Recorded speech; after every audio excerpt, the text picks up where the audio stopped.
नमस्कार प्यारे बच्चों, कैसे हैं आप सभी लोग। उम्मीद करते हैं कि सब लोग अच्छे होंगे, मस्त होंगे और पढ़ाई लिखाई अच्छी तरीके से आप लोग की चल रही होगी क्योंकि एग्ज़ाम काफ़ी करीब है। ठीक है जी।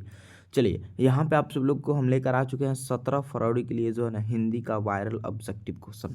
इस ऑब्जेक्टिव क्वेश्चन को आप सब लोग एकदम पढ़ करके ठीक ठीक है, याद करके अच्छी ढंग से जो है ना जाना है एग्ज़ाम देना। ठीक है, यहाँ से जो क्वेश्चन आपको 17 फरवरी के पेपर में बनने वाला है बहुत सारा। ठीक है, तो इस वीडियो को जो है ना आप लोग शुरू से लेकर अंत तक ज़रूर देखिएगा।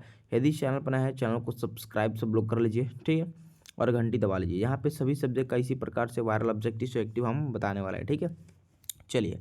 तो चलिए वीडियो को स्टार्ट करते हैं जी। बहुत इंपॉर्टेंट वीडियो है, अपने दोस्तों में भी शेयर जरूर कर लीजिएगा इस वीडियो को। ठीक है जी। चलिए, ये रहा आपका पहला क्वेश्चन। उच्चतर शिक्षा के लिए भीमराव अम्बेडकर किस देश में गए। देखिए, एक चीज़ अभी बताते हैं, आपका एग्जाम फर्स्ट पाली में हो, ठीक है, या आपका सेकंड पाली में एग्ज़ाम हो, ठीक है, तो आप दोनों छात्र छात्राओं के लिए ये वीडियो है जी। ठीक है, सभी स्टूडेंट के लिए वीडियो है, बहुत इंपॉर्टेंट है। यहीं से ऑब्जेक्टिव फर्स्ट या सेकंड दोनों पाली के लिए यहीं से बनने वाला है ऑब्जेक्टिव। ठीक है, सभी क्वेश्चन को याद करके जाना है जी। एक नंबर है, उच्चतर शिक्षा के लिए भीमराव अम्बेडकर किस देश में गए। देखिए, उच्चतर शिक्षा के लिए भीमराव अम्बेडकर जो है ना, ये आपका बिल्कुल जी अमेरिका देश में गए थे। ऑप्शन नंबर डी बिल्कुल सही जवाब हो जाएगा। दूसरा नंबर ये रहा क्वेश्चन, जाति पाति तोड़क मंडल का वार्षिक सम्मेलन किस वर्ष हुआ था। तो प्यारा बच्चों, बिल्कुल जी किस वर्ष हुआ था, तो 1936 ईस्वी में हुआ था। ऑप्शन नंबर बी बिल्कुल सही जवाब हो जाएगा। ठीक है, अगला क्वेश्चन ये रहा। क्वेश्चन कह रहा है, निम्न में से कौन पड़ोसियों के अवारगर्द छोरकों के साथ लट्टू नचा रहा था। ठीक है, तो ये आपका मदन था। कौन था? मदन। ऑप्शन नंबर सी बिल्कुल सही जवाब होगा। नेक्स्ट ये रहा क्वेश्चन, भारत से हम क्या सीखे शीर्षक पाठ साहित्य की कौन विद्या है। तो ये आपका बिल्कुल भाषण है। क्या है जी? भाषण। ऑप्शन नंबर डी जो है ना इस क्वेश्चन का बिल्कुल सही आंसर हो जाएगा। ठीक है, अगला क्वेश्चन ये रहा 5 नंबर। कह रहा है कि चारू चंद्र लेख नामक उपन्यास किस लेखक की रचना है। तो ये कौन से लेखक की रचना है, तो हजारी प्रसाद द्विवेदी जी की ये रचना है। ठीक है, याद कर लीजिएगा। ठीक है, चलिए नेक्स्ट क्वेश्चन ये रहा। कह रहे क्वेश्चन, लेखक गुणाकर मूल्य की शिक्षा की भाषा क्या थी। तो लेखक गुणाकर मूल्य की शिक्षा की जो भाषा थी प्यारा बच्चों, बिल्कुल जी ये मराठी थी। क्या थी जी? मराठी। ऑप्शन नंबर बी बिल्कुल जो है ना सही जवाब हो जाएगा जी। अगला क्वेश्चन ये रहा 7वां नंबर क्वेश्चन कह रहा है, हमारे पड़ोसी देश नेपाल की नेपाली व नेवारी भाषाएं किस लिपि में लिखी जाती है। बहुत ही अच्छा, बिल्कुल जी देवनागरी लिपि में लिखी जाती है। ऑप्शन नंबर बी जो है ना बिल्कुल सही उत्तर हो जाएगा। अगला क्वेश्चन ये रहा। देखिए, क्वेश्चन कह रहा है कि निम्न में से जैन गणितज्ञ कौन था।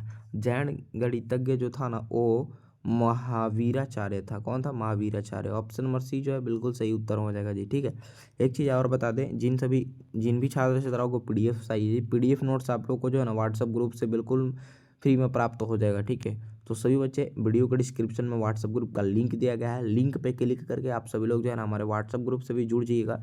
व्हाट्सएप ग्रुप से आपको बहुत ही ज़्यादा हेल्प मिलेगा। ठीक है, सब लोग जरूर ज्वाइन कर लीजिएगा जी। ठीक है, ये रहा अगला क्वेश्चन, बहादुर शीर्षक कहानी के लेखक का नाम क्या है। तो लेखक का जो नाम है ना जी वो अमरकांत नाम है। ऑप्शन नंबर डी सही उत्तर होगा। अगला क्वेश्चन ये रहा, बहादुर शीर्षक कहानी में कौन अपने शरीर की मालिश बहादुर से कराता है। तो बिल्कुल जी वो कौन है, तो किशोर है। कौन है? किशोर। ऑप्शन नंबर डी सही जवाब। अगला क्वेश्चन ये रहा 11 नंबर क्वेश्चन कह रहा है, 11 रुपये साड़ी के खूंट से निकाल कर यह चारपाई पर रखें, वे मिल नहीं रहे हैं, यह किसने कहा। तो बिल्कुल जी ये रिश्तेदार की पत्नी ने कहा। ऑप्शन नंबर बी सही उत्तर हो जाएगा। नेक्स्ट क्वेश्चन ये रहा प्यारा बच्चों 12 नंबर, लेखक रामविलास शर्मा का जन्म जो है ना किस वर्ष हुआ था। चलिए, जो भी लोग इस क्वेश्चन का उत्तर जानते हैं नीचे कमेंट में एकदम बताते चलिएगा लाइव चैट में। ठीक है, और इस क्लास को अपने दोस्तों में भी शेयर कीजिएगा ताकि सभी लोग इस प्रश्न को देखकर याद कर लेंगे। ठीक है, और लेखक वाला जो ईस्वी वाला क्वेश्चन होता है ना कि ये चीज़ कितने ईस्वी में हुआ था, इनका ये कब हुआ था, ईस्वी वाला जो क्वेश्चन होता है ना वो एकदम एग्जाम में छपता है, एग्जाम में पूछा जाता है तो पूछा जाता है। ठीक है, तो यहाँ पे लेखक रामविलास शर्मा जी का जो जन्म है किस वर्ष हुआ था, बिल्कुल याद कर लीजिएगा आप सभी बच्चे। किस वर्ष जी? हाँ, 1912 ईस्वी में। ऑप्शन नंबर सी सही जवाब होगा। नेक्स्ट ईयर आपके स्क्रीन पे 13 नंबर क्वेश्चन कह रहा है क्वेश्चन कि जो साहित्य दूसरों की नकल करके लिखा जाए वह अधम कोटि का होता है और सांस्कृतिक असमर्था का सूचक होता है। यह पंक्ति किस शीर्षक पाठ से है। प्यारे बच्चों बिल्कुल जो है ना, यह पंक्ति किस शीर्षक पाठ से है, तो परंपरा का मूल्यांकन शीर्षक पाठ से है। ठीक है, नेक्स्ट देखिए, ये रहा क्वेश्चन अगला। कितने वर्ष की उम्र में बिरजू महाराज को संगीत नाटक अकादमी पुरस्कार अवार्ड जो है ना, नाटक अकादमी अवार्ड मिला? ठीक है, तो ये आपका बिल्कुल 27 साल की उम्र में। एक सेकेंड, हाँ चलिए 27 साल की उम्र में हो गया। अगला क्वेश्चन ये रहा 15 नंबर। बिरजू महाराज कानपुर कितने साल रहे? बिरजू महाराज जो है ना कानपुर कितने साल रहे थे जी? तो इस क्वेश्चन का आंसर थोड़ा सा कंफ्यूज हो रहे हैं प्यारे साथियों। इस क्वेश्चन का आंसर यदि आपको पता है तो कमेंट करके जरूर बताइएगा। ठीक है, जरूर इस क्वेश्चन का आंसर आप लोग बता दीजिएगा कमेंट करके। ठीक है, ये रहा 16 नंबर क्वेश्चन। अभिनव शीर्षक पाठ में फ्रेंच शासकों ने किनकी गतिविधियों पर नजर रखने के लिए जो है ना किला बनवाया था? तो किनकी गतिविधियों पर जी? तो बिल्कुल पोप की गतिविधियों पर किला रखने के लिए जो है ना, और सॉरी एक मिनट, फ्रेंच शासकों ने किनकी गतिविधियों पर नजर रखने के लिए किला बनवाया था? तो पोप की गतिविधियों पर जो है ना नजर रखने के लिए किला बनवाया था। ऑप्शन नंबर सी जो है बिल्कुल सही जवाब होगा। अगला क्वेश्चन ये रहा 17 नंबर। रोन नदी कहाँ है? प्यारे साथियों आप सभी को पता होगा रोन नदी जो है ना आखिर ये कहाँ पर है जी? ठीक है, चलिए बिल्कुल याद रखिएगा, रोना नदी आपका कहाँ पे है जी? क्या बात है, दक्षिण फ्रांस में है। ठीक है, दक्षिण फ्रांस, ऑप्शन नंबर डी सही आंसर हो जाएगा। नेक्स्ट क्वेश्चन ये रहा 18 नंबर। सारा क्वेश्चन को याद करते चलेंगे सभी बच्चे, बहुत इंपॉर्टेंट है जी। ये है कि दीवार में एक खिड़की रहती थी नामक उपन्यास किस लेखक की रचना है?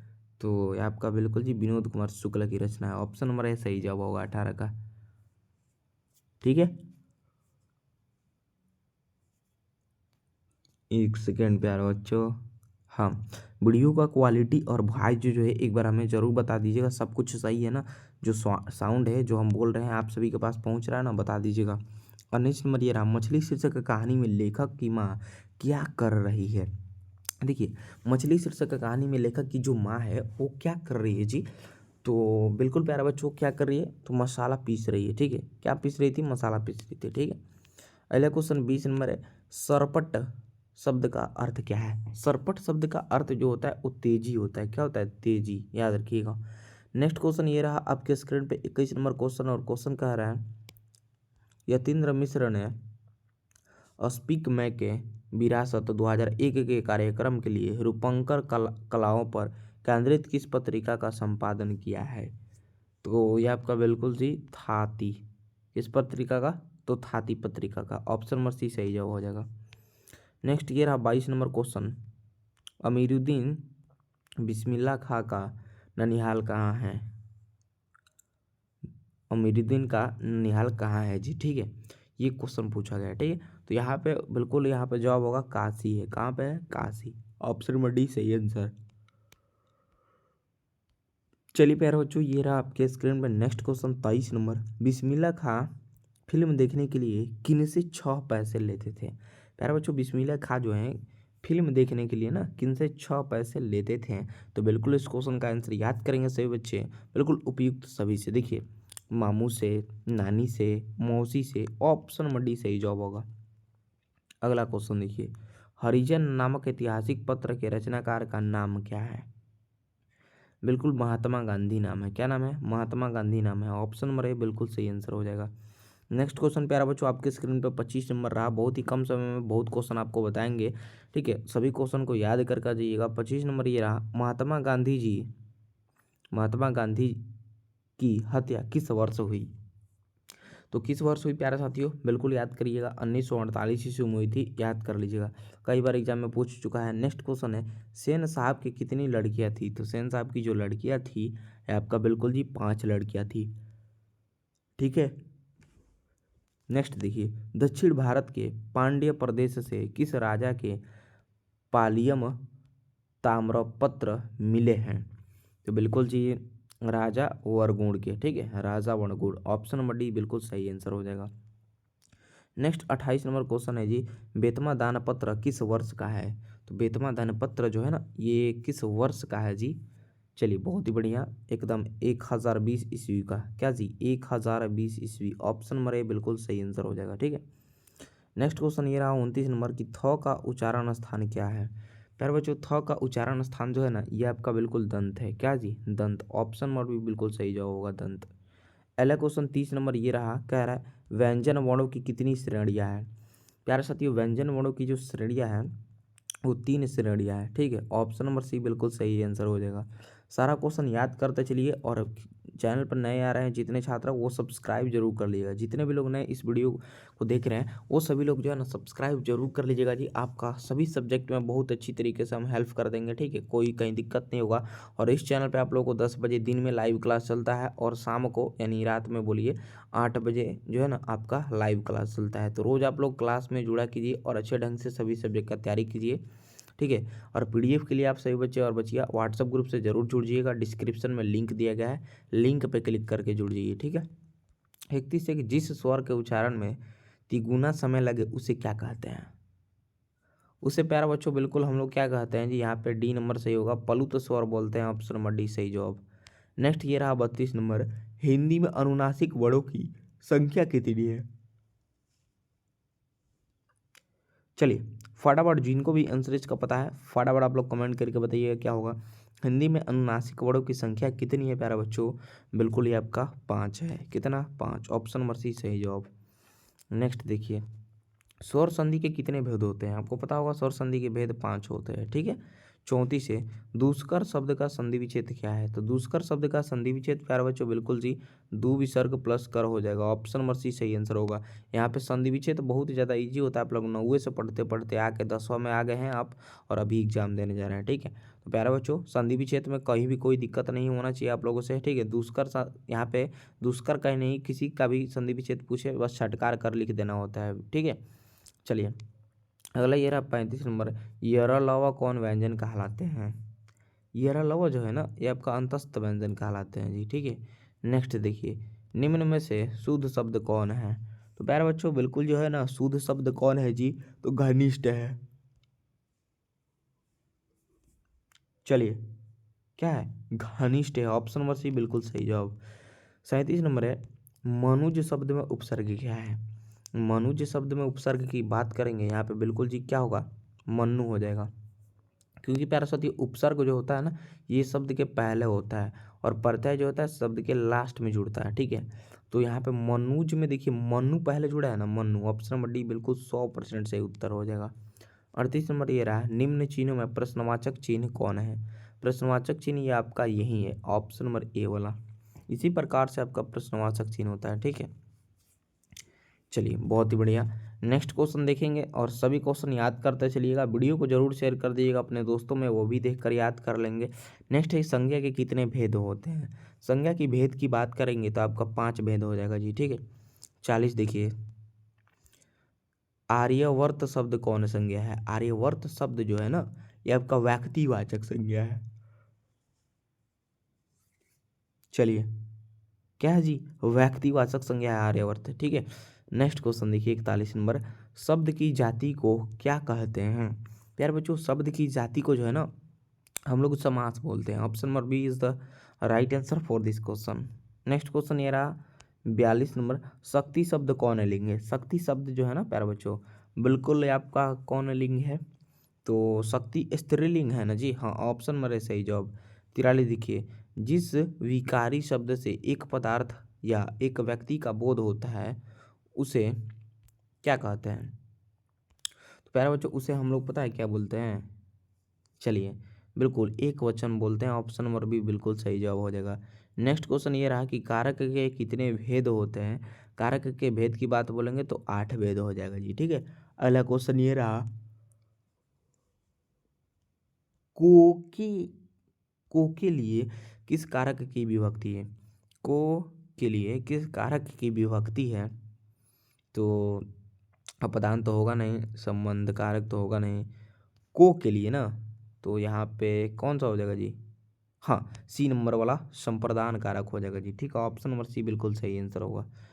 46 नंबर क्वेश्चन है, शिकारी ने बाघ मारा किस कारक का उदाहरण है? तो शिकारी ने बाघ मारा किस जो है ना कारक का उदाहरण है? तो बिल्कुल प्यारे बच्चों ये आपका कर्म कारक का उदाहरण है। डी सही आंसर हो जाएगा।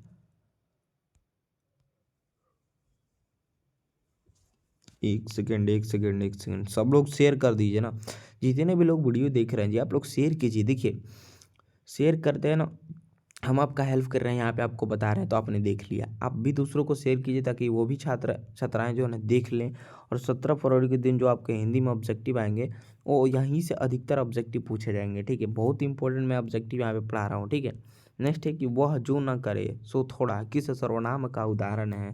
तो ये आपका बिल्कुल जी संबंधवाचक सर्वनाम। ठीक है, नेक्स्ट देखिए, कह रहा है ऐसा आदमी किस विशेषण का उदाहरण है। तो ऐसा आदमी किस विशेषण का उदाहरण है, तो सर्वनामिक विशेषण का ये उदाहरण है। बी बिल्कुल सही जवाब हो जाएगा जी।